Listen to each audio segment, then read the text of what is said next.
کہتے ہیں کہ ہم ایک کفار کے ملک میں رہ رہے ہیں، تو جیسا ان کا اکانومی کا سسٹم چل رہا ہے، اسی لحاظ سے اگر گاڑی بھی لینی میں نے سود پہ لے لوں، گھر بھی لینا سود پہ لے لوں، تو آپ کی ہمارے لیے میرے لیے کیا نصیحت ہے اس پہلو سے؟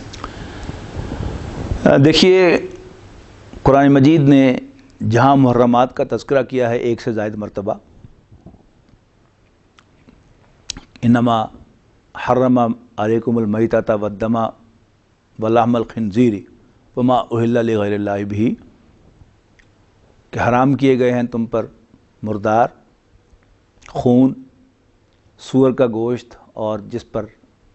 غیر اللہ کا نام لیا گیا ہو، یعنی غیر اللہ کی نظر۔ اس کے بعد پھر ایک ایگزمپشن دی گئی ہے، ہاں اگر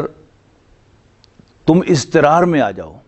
اضطرار کیا ہے؟ کہ انسان کو محسوس ہو کہ اس کی جان نکل رہی ہے، یا اسے اپنی سروائیول ہی مشکل نظر آئے، تو پھر سور کھانے کی بھی اجازت ہے، مردار کھانے کی بھی اجازت ہے، لیکن وہاں پھر 2 شرطیں لگائی ہیں، غیر باغن ولا عادن، نہ تو دل میں بغاوت کا جذبہ ہو، اور نہ ہی انسان وہ جو منیمم ریکوائرمنٹ ہے اس سے آگے بڑھے، یعنی نہ ہی حد سے تجاوز ہو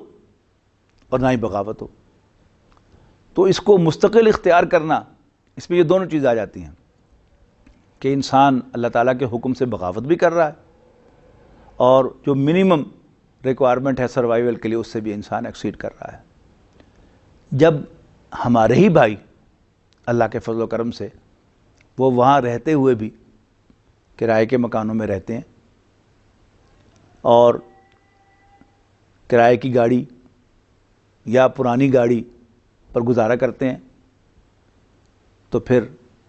یہ بات تو ثابت ہو گئی کہ سروائیو کرنا ممکن ہے، تو پھر یقیناً ہمیں حرام میں منہ مارنے کی بھی اجازت نہیں ہے۔